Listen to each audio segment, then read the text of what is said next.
جادو حق ہے، اور بہت سارے لوگ ایسے ہیں جو جادو سے بہت زیادہ ڈرتے ہیں۔ اگر ان پر کسی نے جادو نہ بھی کیا ہو تو وہ ڈرتے رہتے ہیں کہ ایسا نہ ہو کہ مجھ پر کوئی جادو کر لے، اور جادو سے وہ بہت زیادہ ڈرتے ہیں۔ تو اگر آپ حضور صلی اللہ علیہ وسلم کی بتائی ہوئی ایک چیز ہر صبح استعمال کریں تو انشاءاللہ آپ پر کوئی بھی جادو اثر نہیں کرے گا۔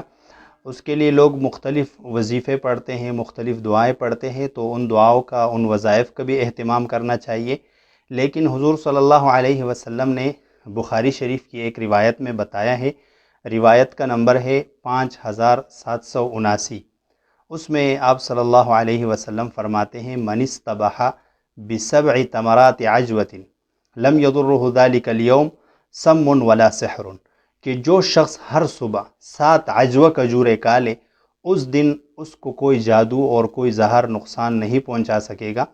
تو یہ ایک بہترین چیز ہے کہ کھجور میں اللہ تعالیٰ نے ویسے بھی بے شمار فوائد رکھے ہیں، اور اس پر کوئی تھکاوٹ بھی نہیں ہوتی، اس کے لیے کسی وظیفے کا پڑھنا بھی ضروری نہیں ہے۔